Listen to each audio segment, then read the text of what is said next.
Bismillahirrahmanirrahim.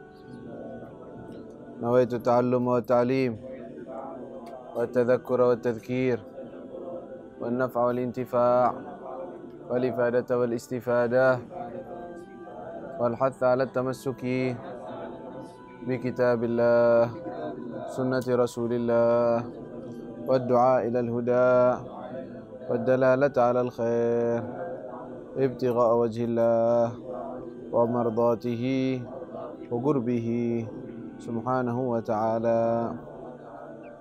Allahumma ya fatahu ya alim, ya fatahu ya alim, ya fatahu ya alim, iftah alaina fathan qariban ya fatahu ya alim. Allahumma inna nas'aluka fahman nabiyyin wa hifdhal mursalin wa ilham malaikatil muqarrabin. Allahumma zayyinna bil ilmi wa akrimna bit taqwa wa jammilna bil afiyah bi rahmatika ya arhamar rahimin.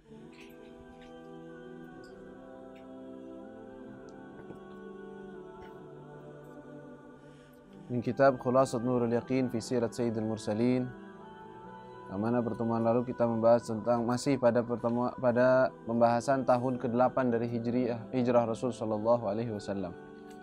Yang mana pertemuan lalu kita membahas tentang Ghazwatul Fath. Ya, salah satu kejadian penting di tahun ke-8 adalah Fathu Makkah, Ghazwatul Fath. Ghazwah peperangan, Al-Fath artinya dibukanya kota Mekah atau dimenangkannya kota Mekah dan diambil alih oleh Rasulullah sallallahu alaihi wasallam. Dan disebutkan sebabnya daripada kejadian Ghazwat Al-Fath ini, ya, pertemuan lalu kita udah bahas, ya, yaitu seperti mana kita tahu sebelum kejadian ini pada tahun ke-6 ada yang namanya Sulhul Hudaybiyah, ya. Sulhul Hudaybiyah itu artinya apa? Perjanjian damai untuk apa? Untuk tidak adanya perang sama sekali antara Nabi SAW dengan orang-orang Quraisy selama berapa tahun? Selama 10 tahun, ya, 10 tahun. Sedangkan sekarang ini pembahasan kita tentang Ghazwatul Fath, bahwa Rasulullah membuka kota Mekah dan mengambil alih kota Mekah di tahun keberapa? Ke-8. Berarti baru berapa tahun dari tahun itu? Hanya 2 tahun aja. Loh, perjanjian belum selesai. Kok bisa Fatah Mekah? Kok bisa terjadinya peperangan dengan orang Mekah?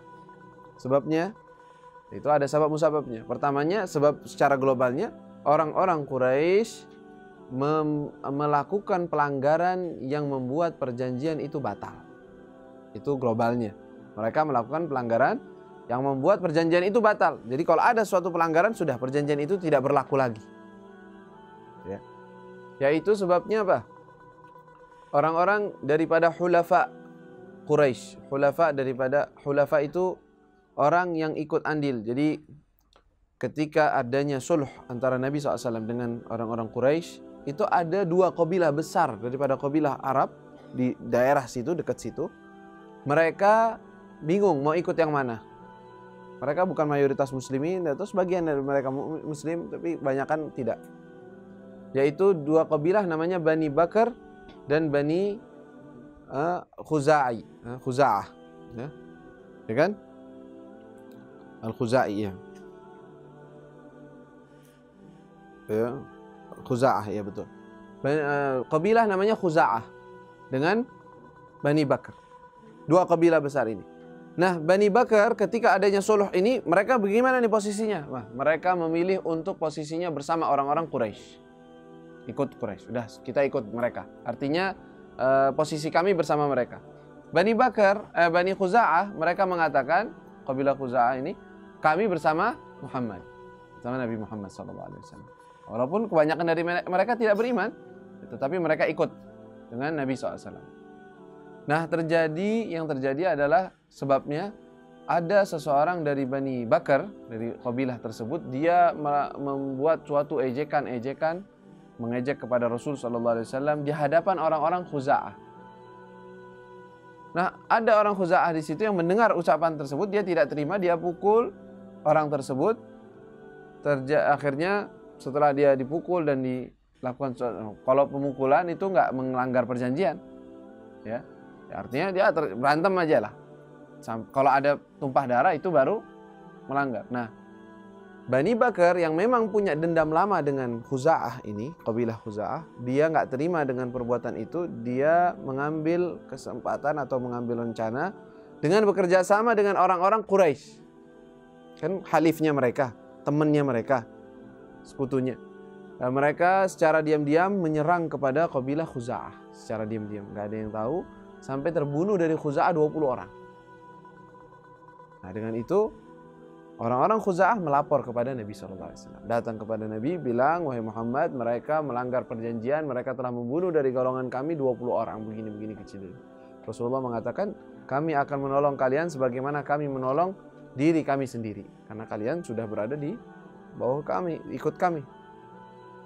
Akhirnya, mulailah Rasulullah SAW berencana untuk menyerang kota Mekah. Dan kita juga jelaskan bahwa Abu Sufyan ketika tahu kejadian tersebut, sebelum kejadian tersebut sampai di telinga Nabi, artinya dia kira belum sampai, dia datang kepada Nabi SAW ke kota Madinah. Dia datang ke kota Madinah untuk apa? Untuk meminta perbaruan perjanjian, diperbaru dan diperpanjang. Maksudnya apa? Kalau seandainya Rasulullah dengar cerita tersebut setelah terjadinya pembaruan perjanjian, sudah yang lama udah batal, kan udah perbaru. Kan kejadian itu sebelum diperbaru. Jadi taktik mereka begitu maksudnya. Artinya mereka cari aman. Sedangkan mereka ketika dia datang minta kepada Rasul, dia bilang, ya Muhammad, kita ingin memperpanjang daripada perjanjian kita dan juga ingin memperbaruinya. Rasulullah bertanya kepadanya, emang terjadi sesuatu? Abu Sufyan gak berani ngomong. Gak bilang ada terjadi pembunuhan, enggak. Dia bilang enggak jadi apa-apa. Ya udah, kata Nabi, kalau enggak terjadi apa-apa berarti kita tetap dengan perjanjian yang lama. Ngapain diperbaru? Artinya gitu. Akhirnya malah dia kena batunya sendiri. Dia diam-diam, akhirnya dia kena batunya. Akhirnya Rasulullah SAW mempersiapkan pasukannya secara diam-diam. Artinya Rasul berencana untuk menyerang kepada kota Mekah, mengambil alih kota Mekah, sebagaimana disebutkan bahwa tidak mungkin atau sulit untuk menundukkan orang-orang Arab sekitar di situ, kecuali kalau memang kota Mekah sudah diambil alih oleh Nabi SAW.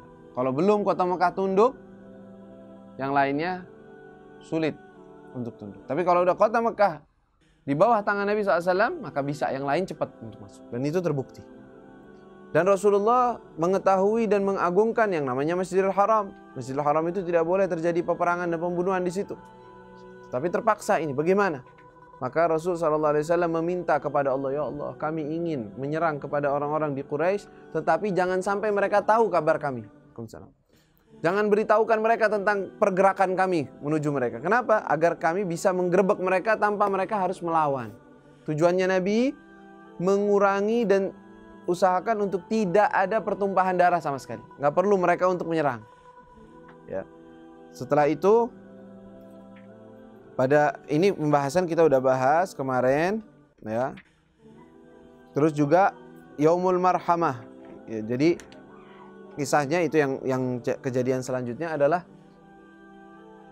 ketika Nabi SAW mulai menyerang atau mendatang dengan pasukannya ke kota Mekah, itu tidak ada orang Quraisy yang tahu bahwa Rasulullah bergerak menuju kota Mekah. Tidak ada yang tahu. Terus gimana? Sampai Rasulullah sudah mendekati kota Mekah, baru mereka dengar kabar bahwa Nabi Muhammad bergerak dengan pasukan yang jumlahnya banyak, tetapi mereka nggak tahu arah geraknya kemana. Mau kemana Nabi? Nggak tahu. Mereka mengutus Abu Sufyan agar melihat kabar. Apa kabar? Apa gerangan ini? Gerakan ini mau kemana? Apa mereka mau nyerang? Kita mau siap-siap, begitu maksudnya. Ternyata Abu Sufyan ketika dia mencari kabar, mencari lihat, tahu-tahunya ketangkap dianya ketangkap sama orang-orang Islam, orang muslimin, dibawa ke hadapan Nabi SAW. Ketika dia dibawa ke hadapan Nabi, dia nyerah, dia meluk Islam dan mengatakan, saya meluk Islam, saya ikut dah. Ini udah tanda, udah kita kalah, udah pasti. Akhirnya Rasul SAW memerintahkan Al-Abbas, yaitu kebetulan Sayyidina Al-Abbas, paman Nabi SAW, adalah sahabat dekat dengan Abu Sufyan. Dahulu di jahiliyah dekat temannya. Maka kata Nabi SAW, ya Abbas, duduk ente biar berdiri dengan Abu Sufyan di tempat di mana kita akan melewati, pasukan-pasukan kita akan melewat, biar dia lihat pasukannya kita. Setiap pasukan lewat dia tanya, ini pasukan siapa yang mimpin? Ini pasukannya Fulan bin Fulan. Oh, ini siapa yang megang? Ini Fulan. Pas lewat orang-orang Ansar yang diketuai oleh Sayyidina Sa'ad bin Ubadah. Sa'ad bin Ubadah yang bawa liwa, yang bawa panjinya, lewat. Nah, ngeliat Abu Sufyan. Abu Sufyan, hari ini kata dia, al-yawm yawmul malhamah. Al-yawm tustahallul Ka'bah wal yawm yudhallu Quraisy. Dia bilang, hari ini nih hari pembantaian. Dia bilangnya begitu di hadapan Abu Sufyan. Dan hari ini Ka'bah akan dihalalkan. Maksudnya tadinya haram, gak boleh adanya pembunuhan, bisa halal sekarang. Dan hari ini orang-orang Quraisy akan direndahkan. Ketika dengar seperti itu, Abu Sufyan, waduh, jangan-jangan mau dibantai semua benar-benar nih. Ketika setelah selesai rombongannya Ansar lewat, rombongannya Rasul SAW lewat dengan pasukannya, ketibahnya. Ketika lewat, Abu Sufyan bilang, ya Muhammad, wahai Muhammad, apakah engkau memerintahkan untuk membunuh kaummu? Kau mau merintahin bunuh mereka semua? Maka Rasul SAW mengatakan tidak. Itu saat dia bilang begitu. Dia bilang, al-yawm yawmul malhamah, hari ini adalah hari pembantaian. Katanya Nabi SAW, la kadzaba Sa'ad, nggak benar omongannya Sa'ad. Al-yawm yawmul marhamah, katanya. Hari ini adalah hari di mana kami akan menebar kasih sayang. Wal yawm